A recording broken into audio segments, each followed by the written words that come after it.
Hey baby, hope you're doing good. It's Kabutura. Nabonye email yawe umbwira yuko ngo utifuza ko tuzongera kuvugana na rimwe. Umbwira yuko ngo ubuzima bwanjye nawe bwamaze kurangira. Umbwira yuko ngo nta rukundo kimfitiye. Umbwira yuko ntakiri umuntu w'agaciro kuri wowe. Yes. Duheruka kuvugana tumeze neza, nta kibazo dufitanye, urukundo ruhari, twibukiranye ibyacu. Natunguwe yuko ariko disi nasanze ahantu hose warambolotse, kuri WhatsApp, kuri Facebook, Instagram zawe, Snapchat zawe, social media zawe zose, nta na hamwe nemerewe kuvugisha. Oh wow, but why? Kubera iki wankora ibi ngibi kandi ubizi yuko ntiteguye ku moving on kano kanya?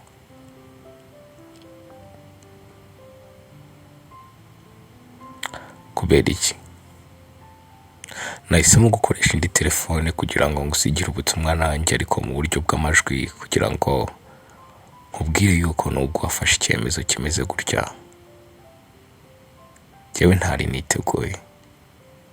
Nimba amahitamo yawe ari ukumenera umutima ukamoving on, nimba hari icyabaye ntazi ugahitamo kugenda utambwiye, nimba kandi kuko nta rukundo ukimfitiye kubera yuko tutakiri kumwe, utakiri hafi yanjye, ntakiri hafi yawe, twari kubicisha mu nzira nziza, ukama umwanya nanjye nkabanza nkitegura.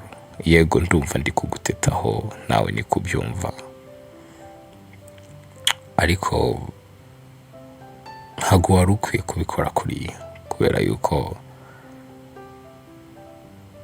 imyaka 6 turi mu rukundo. Ndacyibuka memories zacu zose, ndacyibuka inzira z'inzitane twanyurizemo twese twembi, ndacyibuka kandi ibitambo byinshi twatanze kugira ngo tugumane. Ndibuka amasezerano twahanye, ndibuka memories dufitanye uko zingana zose. Ndanibuka ko uheruka kumbwira yuko ngo ntawe uzansimbura mu mutima wawe. Kuri njye niko byari bimeze.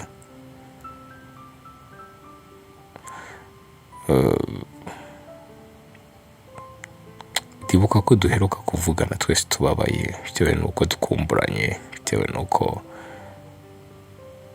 tutakibonana ko bikwiye, bitewe n'uko biragoye ko twabonana ko bikwiye. Turimo dusenga dusaba Imana kugira ngo izongere duhuze twese turi bazima. I know you remember everything, baby.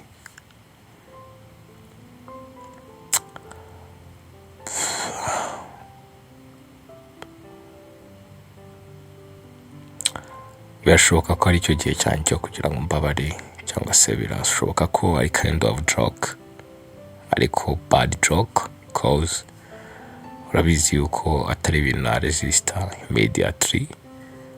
Urabizi yuko atari ibintu nacamo nicishijemo. Urabizi yuko kubura ari urupfu kuri njyewe, mu buryo buri physique cyangwa se mu buryo buri emotional, buryo buri emotionnel.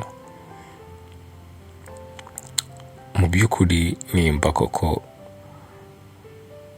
ibyo nasomye, ibyo nabonye bifite aho bihuriye nawe, bifite aho bihuriye natwe, nimba utarabaye hacked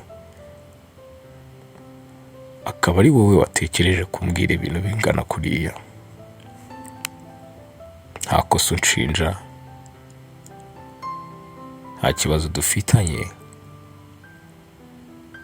mu by'ukuri nta gihari, nta issue, nta disagreements, nta arguments, nta tumeze neza ugafata such decision. Oh my gosh, sinzi icyo nakubwira, ntabwo nzi icyo navuga, sinzi aho nahera. I feel like my heart is broken. I feel like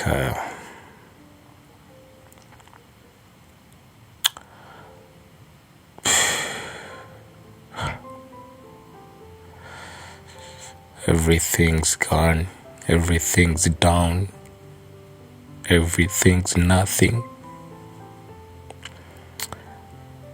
And I feel like I won't be just strong, I won't be just calm.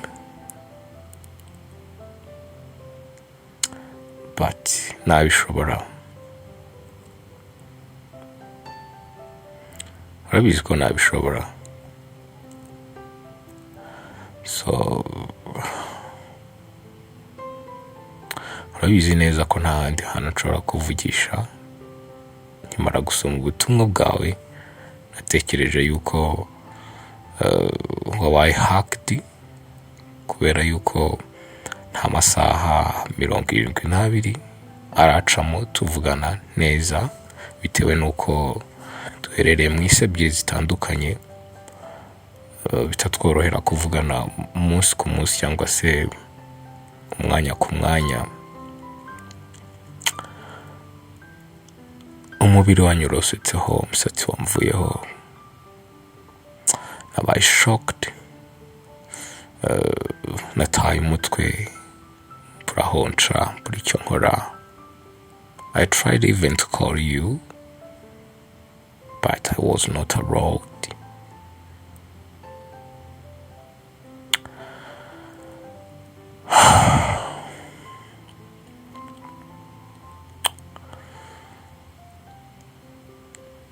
But what am I gonna do? How do you feel? How do you think I'm gonna survive? How do you think I'm going to fight this war alone?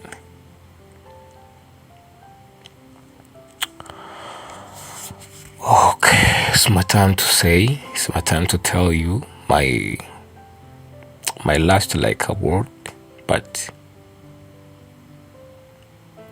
it's like my last book for you.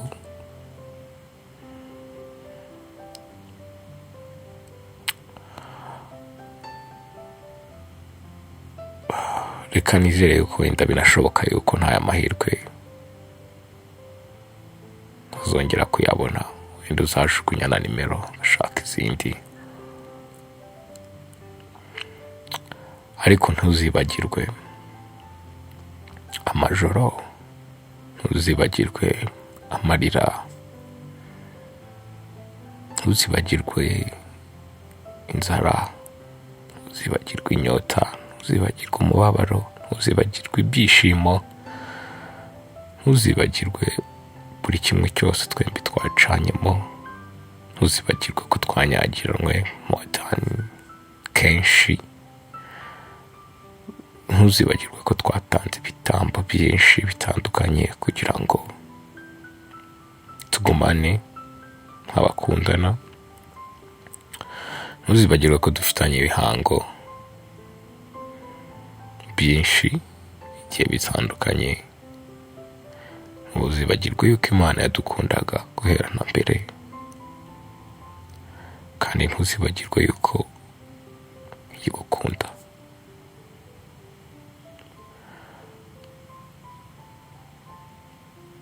Umutima wawe ntuzawutangemo igitambo,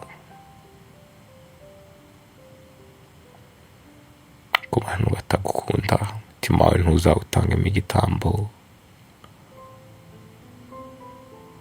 kubw'amaburakindi, ntuziyahure, ntuzampemukire mu buzima.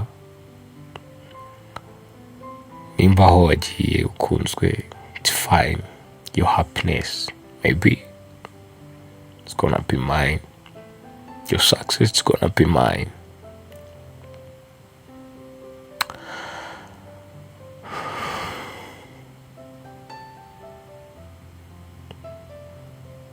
Nzakomeza nkubikire memories, promises. Ikivi cyanjye nawe nzacyusa ndi umwe. Ariko kandi ntuhindure ibitekerezo kumva yuko udakwiye kumera gutya. If something bad is happening, take your time and block me, text me or call me. Tuvugane,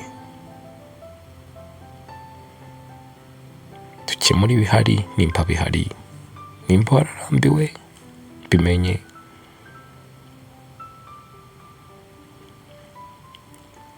Niyo mpano yanyu muzaba umpaye ikomeye.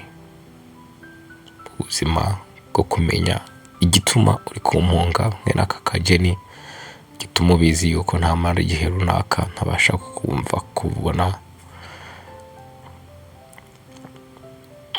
Igituma wakora bino bizi ko nkeneye amakuru yawe ya buri munsi. Nukimbwira uzaba umpaye gift nini cyane. I am not doing well now because I'm sick, but I promise you to be even better than before. But my heart will never be the same as good as before.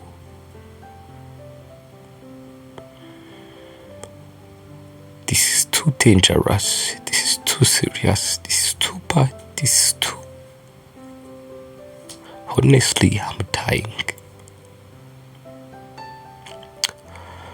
So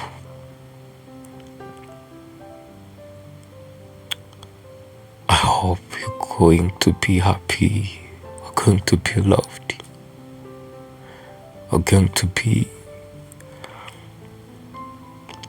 another person, maybe, I don't know, but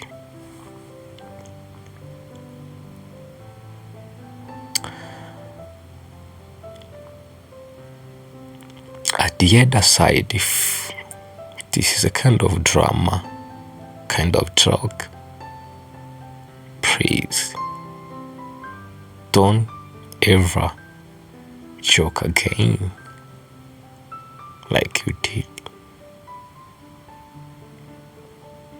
This situation is too bad for me. It's too bad. But it's okay. It's midnight here. Everything's quiet. Everyone is sleeping. But I can't. I cannot sleep. I was too tired and I was like, I'm going to check on you a moment. So after I go to bed and I rest a moment. So,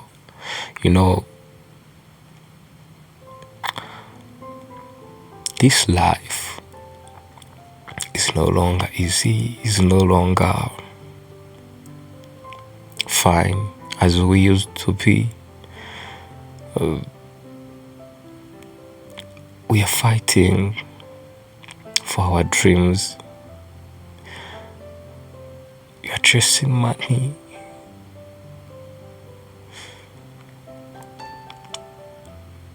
We are trying to be the stars for our families, our friends, our loved ones. Kandi ibyo ngibyo twarabisezeranye. But today, you no longer need me. I'm no longer your type. I'm no longer your lover.